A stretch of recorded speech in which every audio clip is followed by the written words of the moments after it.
Uh, Recently, Dr.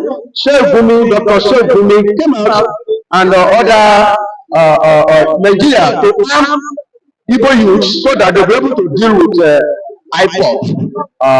And I see this advice as somehow as a self-sustainer. Do you think the advice of Sheikh Gumi is a way to go that Igbo youth should be harmed so that they will deal with Ipob?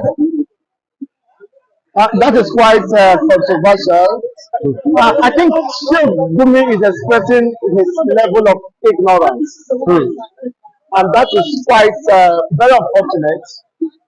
Who are the Igbo youths? Who are the IPOP? IPOP means the indigenous people of Biafra, which the Igbos are the integral parts of Biafra and their eastern brothers.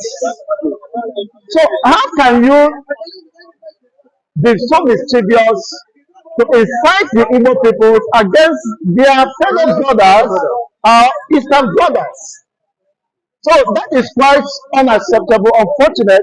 Of course, I am not surprised that the likes of Gumi that have failed to address the issue of insecurity, the issue of gross abuse of fundamental human rights and injustice ravaging the entire north, where you have the highest concentration of IDPs. People are being kidnapped. He justifies the kidnapping of school children by the Boko Haram and other Islamic radicals, making a case for them that they are kidnapping because they are hungry. The same Gumi have not called the traditional rulers in the north, the religious rulers, to address this issue of insecurity in the north, poverty in the north, where his life unfortunately has exhausted their relevance. Otherwise, he would have charged a way forward for reconciliation among the warring parties in the north. Unfortunately, what you are seeing escalations.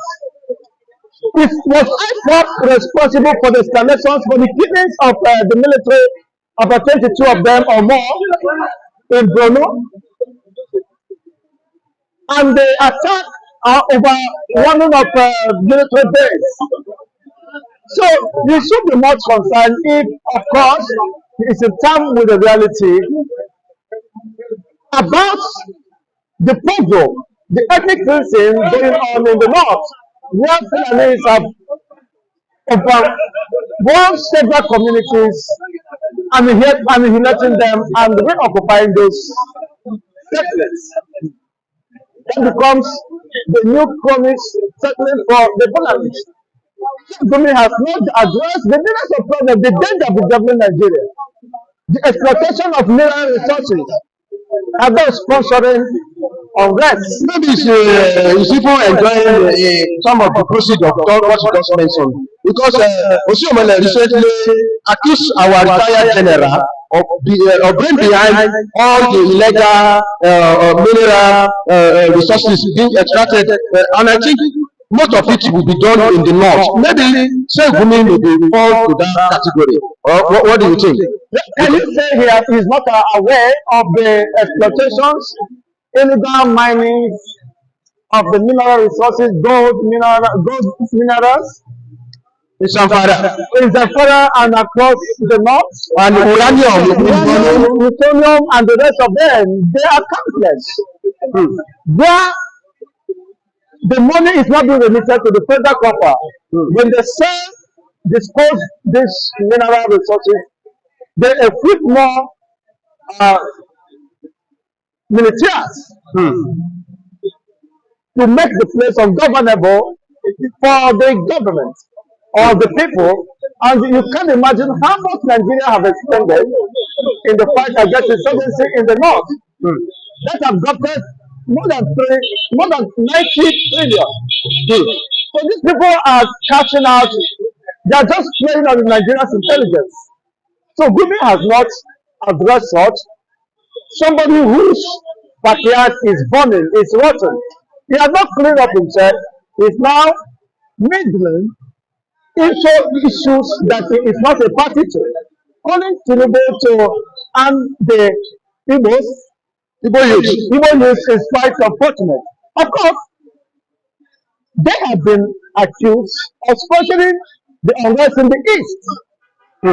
Because no average Igbo man will want to kill his brother. We are not wired that way.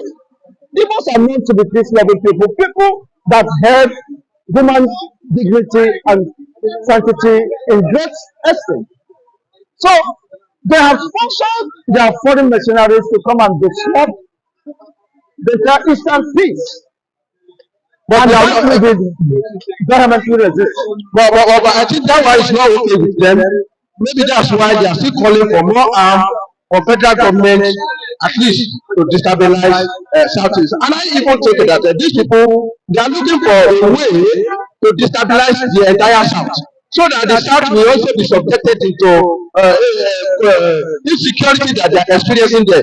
Look at the example of try to force Sharia law on Southwest, so that there will be a religious crisis and a move to destabilize Southwest. What is your take on this? Do you also reason along that line? Well, it is quite unfortunate. That is the greatest calamity that has befallen the entire southwestern people. Just as they want to instigate the Igbo youth against their brothers, so that they start killing themselves and reduce their populations or the strength of the youth that will defend their territorial integrity in the face of any invasion by the Fulanis or their militaries that are on standby, occupying certain bushes to overrun the region, including the southwest. So, as I rightly said, the adoption or the coming of Sharia, the establishment of Sharia in Southwest will be the beginning of an ending war, an ending calamity, an ending conflict between the Yorubas and their fellow brothers. Because this is going to degenerate to the point that, in fact, the Yorubas will regret whatever may have led to this. It is just a time bomb buying time to happen. The Yorubas who are known to be uh, accommodating and tolerant, a seed of discord has been sown among them, among the same brotherhood. They don't see their fellow brothers as an enemy, as an infidel. And of course, we radicalize. You see, the way Fulani does their thing, their conquest and exclusive dominance, they will not come to fight you directly. They will map out strategies on how to groom your own peoples and pitch them against you. That is not what is happening in Southwest today. The Yorubas have been few of them have been de-radicalized and brainwashed. They cannot see beyond their nose what is has been programmed or projected. It is intended to disrupt and to destroy the brotherhood within the Yoruba setting. Where a brother now who practices Islam will see his own a brother who practices traditionally or Christian as an infidel. And their only commitment is to annihilate anything that has nothing to identify with Muslim. And that is the beginning, the genesis of an ending war of classes among the Yoruba clan. Whenever we usually discuss about the insecurity in the southeast, so many people believe that it was Fulani that are planting some people in that area to disrupt the peace of the southeast. Do you agree with that assertion? That is quite very clear. When you assume what Buhari said, when he opened border for free visa on arrival, and he moved them down to the east with the intention of annihilating, which he also verbally declared that he's going to wipe out the doors in a cycle. He's going to teach them the language they will understand. So that language is nothing else but to mobilize his own militias or killing squad down to the east. visibility of it. Do you think for all the people that post them, do you think there are some saboteurs in the southeast that are helping the external enemy?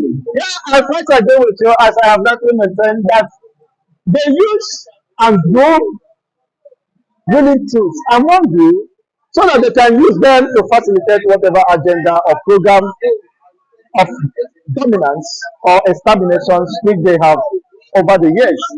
So that wouldn't have been possible without some willing tools in the eastern parts of the country, perhaps within the corridor of power that was certain influence. And fortunately, of course, but one thing is different, that the Igbos or their Eastern brothers will never tolerate such level of intimidation. That's why to some greater extent they have not succeeded. Their intention was by now they would have rounded the entire Eastern region, and people will flee from their own ancestral homes. So before we conclude, what do you have to say to the Apojas, both in the southwest and the southeast? You know what I mean by the word the Apojas, of course, the Apoja is history, and this is in our current or modern time. So they should learn that because of desperation, because of selfishness,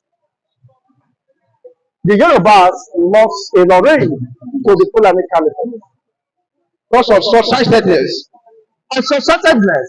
Today, the expansion of that caliphate is what we are saying. So it's not unfortunate, but then if they allow themselves to be used, their own posterity and generation will also become enslaved and victimized by that same process. So if you hear from the Yorubas or the indigenous people of the southwest and the eastern region who truly believe in preservation of their cultural heritage and posterity, to stand up and brace up for the realities and challenges before them, because they have to damn the consequences and face the realities of the time. Certainly, what is the percentage of Muslim, indigenous Muslim in the southeast? Can you guess? Well, the southeastern people are predominantly Christians, followed by traditional worshippers. So the percentage of Muslims are greatly insignificant. Very minute. Negligible, if I may use the words, except for most recent, where they use their strategy of, inducements, trying to give some people in order to lure them into Islamic religions or whatever. But a typical Easterner is purely traditionalist of faith. So do you not even dream of introducing Sharia into that place? Is a bad market. Well, you never can dismiss the possibility, but then whether they will succeed or not is not a matter of you. But definitely, I don't think that it's possible. Thank you very much. Thank you.